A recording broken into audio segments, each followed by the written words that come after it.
Welcome to another edition of Everyone Hates Cleveland, the podcast.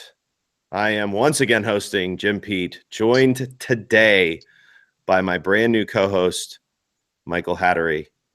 He's just the same Michael Hattery as he's always been. He's going to try to egg me on in this podcast, and I'm going to be okay with that. But Mike, we're about to start talking about, I guess we could call it the shortstop positional preview, but let's not mince any words. This is the celebration of Francisco Lindor. But before we get to that, how are you doing this fine evening? I'm good. For the second consecutive podcast, I'm going to continue my argument for why Conway's should be year-round beer for Great Lakes. Just think it needs to be heard as much as possible. If you'd like to rally with me out in front of their pub while also going in and buying a burger with me, that's welcome. Anyone who's listening. Make sure you tweet at Mike for that one, at Snarky Hat Man. He will meet you out in front of the pub and eat a hamburger with you while drinking Conways and picketing. Done right. That would be the strangest. I'm about to dive into politics right now, but I'm not going to. It's a protest, man. It's a protest that I've ever seen. Of all the things being protested, this is one that really has some meat and potatoes to it. But I digress. Today we are going to talk about shortstop and who will be battling for that position. I shall pause for effect. Yes, that's right. We're going to be talking about Francisco Lindor, who I guess with Jose. Jim. Yes. Jim. I used to write at this site called IBI, and this guy who ran the site used to talk about the fact that Eric Gonzalez was likely as good or a better defender than Lindor.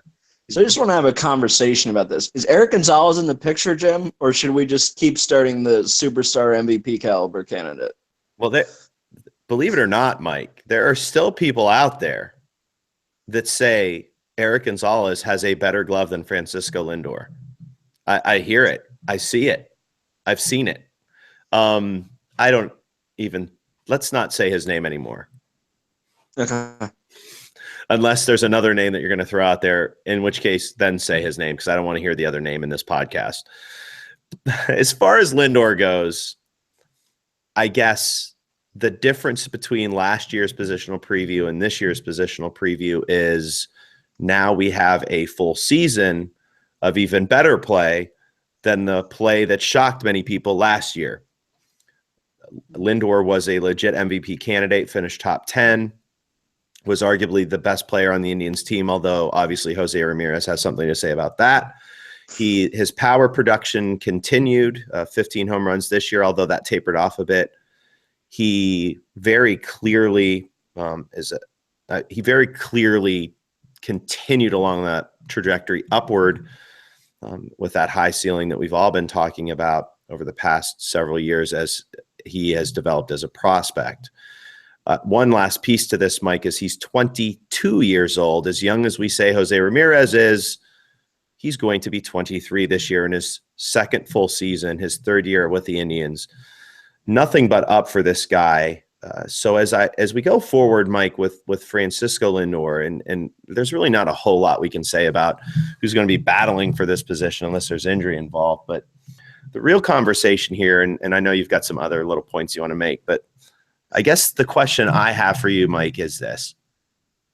I've asked you this question about him before in kind of a facetious way, with it being a little too early, but are we looking at the quintessential Cleveland Indians player for a generation now? And I know that sounds like hyperbole when you talk about a guy, but this is a guy who was drafted top 10, top 5, was somebody who from the get-go everybody's been raving about. He has improved again, much like Jose Ramirez at every level in one way or another.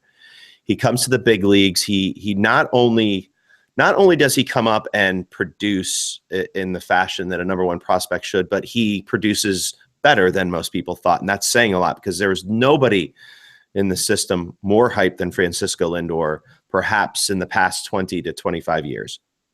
He then follows that up with an MVP caliber season, Gold Glove, and he's 22. I believe the Indians are, our buddy Adam Burke, not so facetiously mentions lifetime contract. I do believe the Indians, and I'll be writing a piece on this week, are going to be looking at signing him to a long-term deal. Is this a guy, Mike, who literally is that guy for a generation? Is he the best player the Indians have? And is he the guy that most people are going to look back on and say Lindor was the guy? Yeah, he's a superstar. He's an absolute superstar. And he's perfect to be a face of the franchise. Like, when it all fades away in 20 years from now, Corey Kluber will have been this dominance that we enjoyed, but were never compelled by. And Michael Brantley will have been this outfielder who probably couldn't stay healthy and made contact. But, we'll talk about Lindor for decades. He's much like Sizemore in that I don't think we'll ever stop talking about Sizemore. And I don't want to, be morose or anything about where Sizemore's career went, but there was a peak there that was so special. And I think that's what we see with Lindor, except Lindor is an even more compelling character. Lindor he is a movie star who's playing MVP caliber baseball. It's just different. And I think in that way he's exceptional. And what's crazy, I think this year we're really going to see his profile grow even more. I mean, we saw in the World Series, I think fans around the league really began to fall in love with the Lindor we love. But I think we're going to see a guy who maybe he makes the leap to a 2020 season this year. And when he makes a leap to a 2020 season in the best team in the AL Central, like, he's their MVP candidate, right?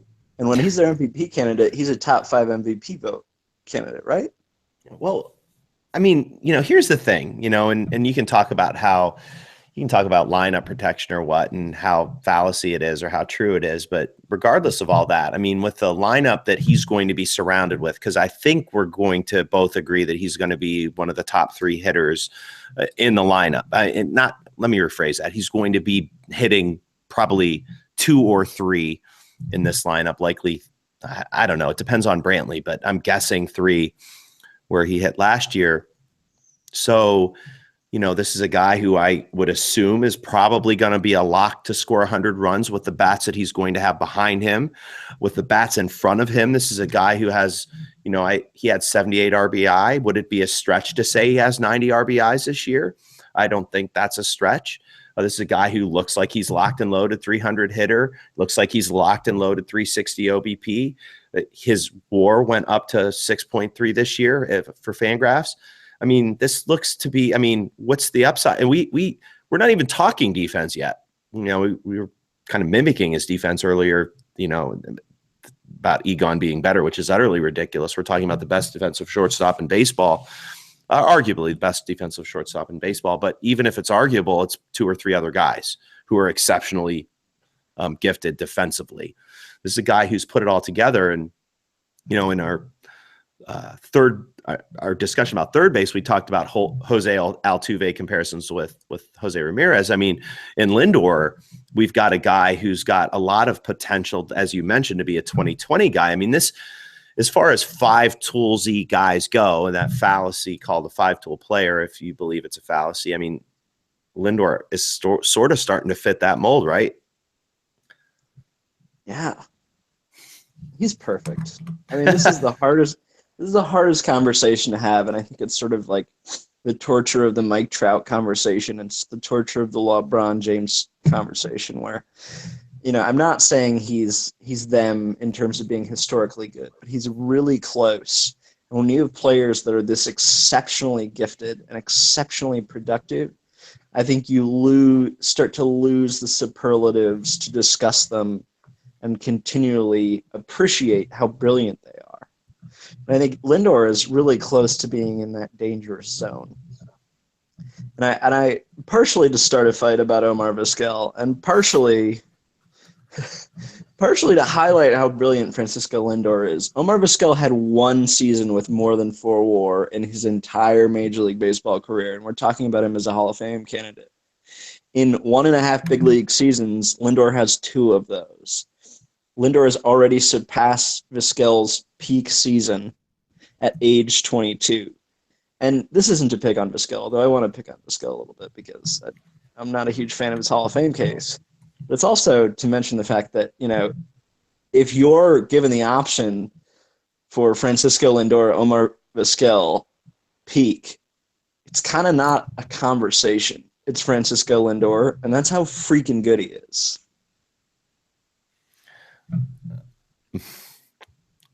I'm trying not to talk about the Hall of Fame, so I'm going to not, because you're making it hard. But I think that just the simple fact that in his first 2 seasons, you could argue pretty convincingly that his first 2 seasons are equivalent to Omar Vizquel's best seasons in his rather long Indians career, I think says it all. I mean, it is an arguable point. And this past season isn't an arguable point, in many, in every way conceivable.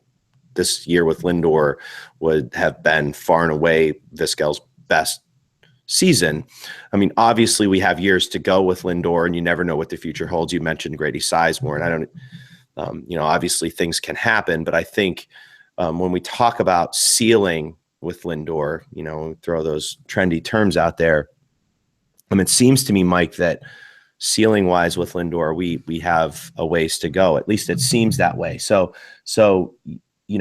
being a metrics based guy, Mike, what are we looking at in the future, especially this coming year? You mentioned 2020.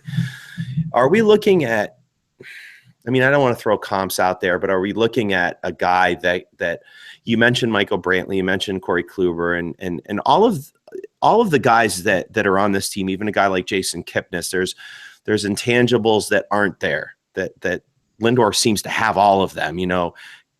Lindor can field, Lindor can hit, Lindor improves in almost every single category every single year. His walk rate's gotten better. His K rate's getting better. This is a guy who's got the speed. I don't know that he's unleashed that yet. This is a guy who a couple of years ago we noted before he came up that he's going to, he's a guy, his profile, especially in the weight room, was improving. This is a guy who's gaining the weight in the right way. This is a guy who's got power, maybe a lot more power than we think. He's great in the clubhouse. He seems to get along with everybody. I think there's probably some guys that are pissed off by his exuberance, but get over it. He's clearly in many ways the captain of this team. So I guess that's the question. We talked about him being a transcendental player. Is at the ripe old age of 23, Francisco Lindor, the legit leader of this team?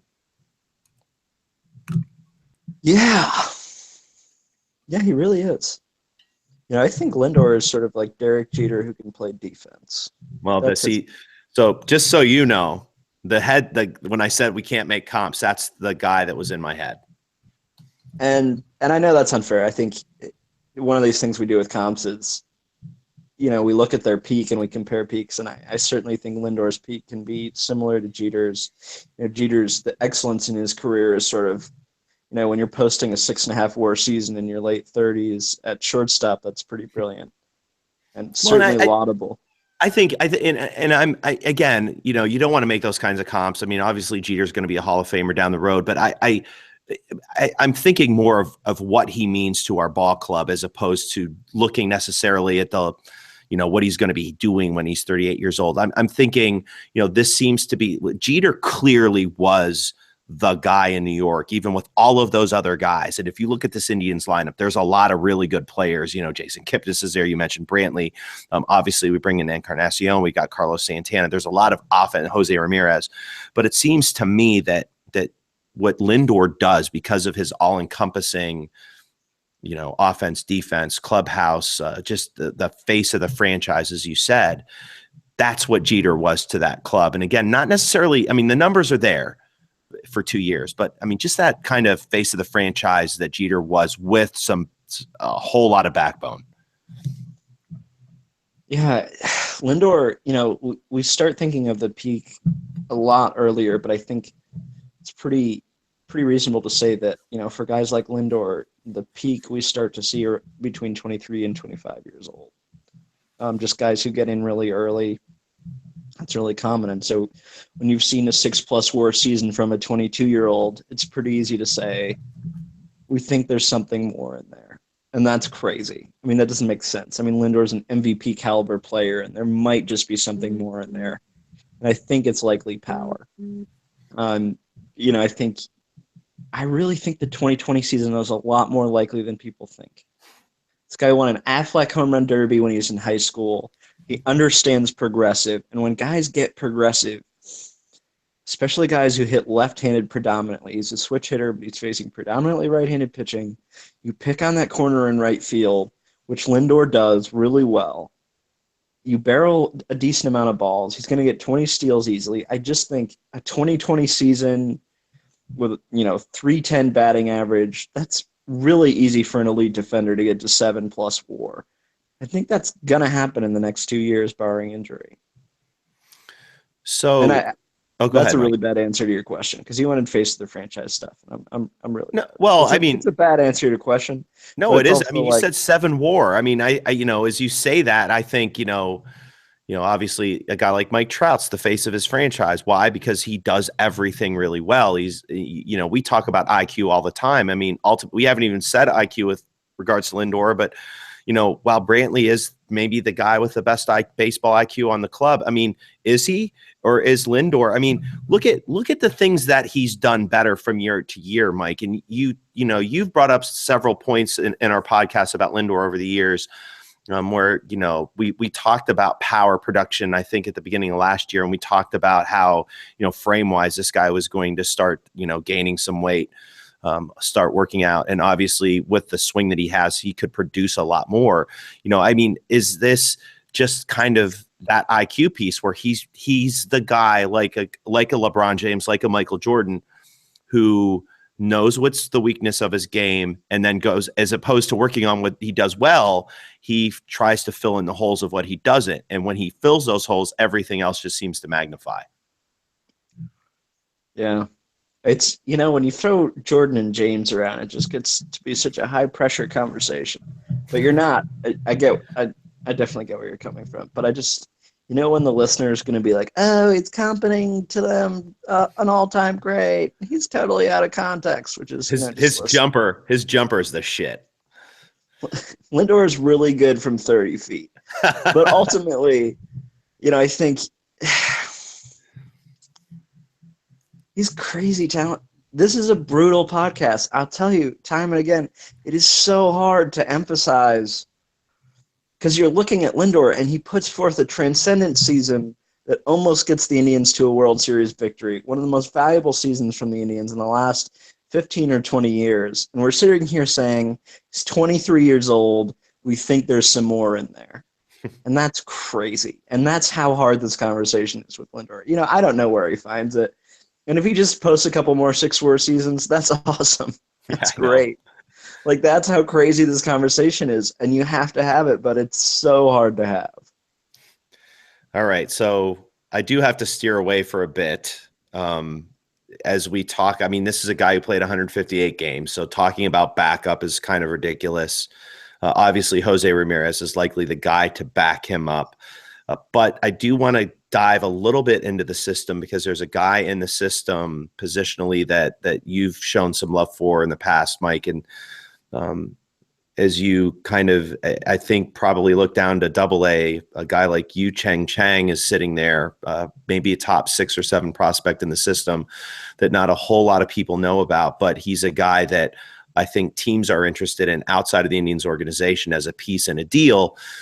What's special about you, Chang Chang? Is this a guy who is a supplemental shortstop down the road, or is this a guy the Indians could develop as a second baseman, possibly a third baseman, or is this a guy maybe that they can utilize as a uber utility guy as they kind of have shifted some shortstops into other positions over the years with knowing that Lindor is the guy? Is Yu Chang Chang a legit prospect that could somehow seep his way into the top 5 and be an effective player? Oh, he's legit. Yeah, I mean, he's so young for his level. He was really productive as a 20-year-old in AA. And I know people get sick of the age stuff, but that's what I care about generally. Age, it's a big freaking deal. It's a big deal when you're excelling 2 or 3 years younger than everybody else in the league, or even 1. I mean, that says, I mean, you're ahead of the game, and that's what the Indians are looking for. Look at Jose Ramirez. And Chang is a dude who, he's a year and a half younger than his level probably, and he's raking against a bunch of college pitchers. and he's 20 years old, and that's a real positive to me. He's raking against advanced college arms. I think it sounds like he ultimately moves to third base, but this guy made so many adjustments. He spiked his walk rate. He significantly, his K rate's palatable. He shows a lot of power. He's just a tremendous long-term option, and we'll see how he adjusts to Double A at 21 years old, which is huge, and I think really shows how deep the Indian system is. But Chang's a really primo prospect, and I think you and I are going to unveil a really interesting way at looking at prospects, which we'll talk about more later. But Chang's a guy who I think is undervalued in this system. Another guy, Willie Castro, is a really good defender at short. He makes a ton of contact. He's been really young for his level every year. He's like 20 years old. He played A-ball at 19, which is practically unheard of. He's someone who's really interesting. So there's a lot of depth down there. I think Chang moves off the position. Even Ivan Castillo, who's bounced between second and short, played in Double A at 21 or 20. Fantastic contact. Obviously, he doesn't have a lot of contact authority, but the Indians have a lot of guys who can really sort of hang around in the middle infield. So we'll see. Well, I think it's funny how wheelhouse-wise the Indians have been in the middle infield over the years, and even going back to a guy, understanding that a guy like Kipnis could be there. Jose Ramirez, obviously, the depth is exceptional. Going back to Chang Chang real quick, with his power, Mike, at high A, he does have a bit of a high K rate. Does walk a bit, but my question to you is this, and I've only seen him in videos, and I don't know a whole lot about him, but he does offensively seem to profile as a potential outfield candidate. I mean, is this a guy who, because of his offense, because of the power, is this a guy who could perhaps profile as a corner outfielder? Yeah, it makes sense. I think we're going to see so much more flex. I really think that's where the game is going to.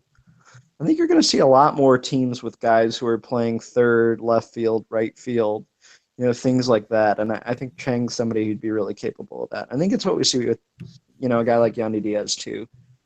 I think baseball is transitioning to these rosters where you have a lot more sort of like a couple more flexible players with significant platoon advantages, and you sort of optimize based on platoon advantage, and you make your positional decisions based on that. Well, look at Ben Zobrist. Are you talking about maybe a model that has been out there for a while, but Ben Zobrist seems to be kind of the profile that you're talking about, right? A guy who ultimately can be valuable at a position or any position that they put him at. I mean, is that kind of what you're saying? Yeah, and what's crazy is when you have a team like Chicago where like Javi Baez is pretty flexible. Jason Hayward can play multiple outfield positions. When you have these teams where, you have 3 or 4 guys who can flex all over the place, you get this multiplier effect where you can really take advantage of pitcher matchups based on platoon split when you have guys who are really flexible. And with the Indians, I mean, you get Jose, you get Yandy, and it starts to get really interesting. And then you just get a really flexible outfielder who can defend center but has good platoon advantages and can flop to the corners. Then you can make really cool adjustments during the game that constantly give you platoon advantage, which is something Francona does really well. And I sort of think that's where the Indians are going, and that's where baseball's going more predominantly as we move forward. Well, market inefficiencies, man, they're hard to come by when you start figuring them out. But this seems to be something that the Indians are really good at developing over the years. And perhaps while Zobrist might be the major league model, it looks like Jose Ramirez might be the model for the Indians in the future, especially if Yandy Diaz can kind of follow suit. All right, we're going to close up shop there. There's not much more to say about Francisco Lindor. I will say this. I think the Omar Vizquel Hall of Fame discussion is an interesting one. So Mike and I will be perhaps pulling in our fellow Indians writer, Jeff Nomina, sometime in the near future and have a fun little debate on whether or not Vizquel should make it to the Hall of Fame. We perhaps could have had that here, but I do want to do a little bit of research before I dive into that conversation, before Mike, who I think has been prepping to egg me on for a while, gets me to start screaming and ranting. I didn't want to rant in this one. Francisco Lindor's too good. And I wanted you to opine about Chang Chang a little bit. So we'll end it there. We're going to close up shop. Mike, before we do that, this is probably going to air sometime Tuesday or Wednesday. What do you think you're going to rate? Let's talk a little bit about Let's Argue, this new piece that comes out every Tuesday. You and Jeff Nomina whining and moaning about your side, the debate piece, but it's starting to pick up quite a following. Why should we be tuning into WFNY every Tuesday? Well, because I'm right about a lot of stuff and Jeff's wrong about a lot of stuff, which that alone makes it worth tuning in. You had a resounding win the other day, by the way. I don't know that got touted enough. Listen to this. You want to talk about the underdog. You should have fired your hair up in Jose Ramirez style as the underdog of that, because Jeff Nomina has like 8 million followers. All he does is cater to his public. This is a guy who just, he gets on TV and he kisses everyone's ass, and you promptly handed him his ass last week. I know. I'm like, I don't know. It was special. That's all I have to say. It's a true example of my brilliance. But I mean, Nomina has these loaded, like, he's like, what, 2,500 Twitter followers? I have 500. And that's slapping him around. And that's all. He's Mr. Jokey with all of his public. And you know what? Sometimes that's just not good enough. That one's for you, Jeff. Oh, man. I'll have a bunch of stuff coming out this week. Just tune in. And, of course, make sure you check out our podcast here at WFNY. We've got a bunch of podcasts just pouring out this year. And our goal is really to not only compete with the mainstream media, but it's also to compete with all of our fellow bloggers out there, websites that are putting out these podcasts. Nobody does it better than we do, and we're going to continue to get better. So make sure you're checking out Craig Lindors, obviously the flagship of WFNY, his podcast, 1 or 2 a week, and Dave Sterling as well. But of course, good old EHC, we're going to be plugging right along. And while we disappear on occasion, we will be here as regular as we've ever been, 2 or 3 a week, more than likely over the next coming months. As we head towards April. And then as the season goes, we shall play it by ear because, we have lives. At least that's the rumor. We got to go, protest in front of Great Lakes and then have a burger. On that note, as exciting as that is. Because that's what we need to be protesting about these days. All right. With that being said, thanks for tuning in. Thanks for helping our followers grow over the coming years. And listen, if you want to see us, or at least the profile of the top of Mike's head, check us out on our YouTube channel. It's still there. Everybody hates Cleveland. Actually, everyone hates Cleveland on YouTube. You can, of course, see our YouTube videos there, and our podcasts show up at WFNY on iTunes and every other player you can possibly imagine. With that said, on to perhaps the most fun conversation of the entire Indians lineup, other than perhaps bullpen, maybe the rotation. No, this is going to be better than that. That's right. We're probably going to have to beat each other up to decide who wants to host this one. Coming up next, the outfield, which that should be an easy talk. There's no one going to be battling for position out there. Not at all. Austin Jackson, he's just going to cover everything. And Michael Martinez. Peace.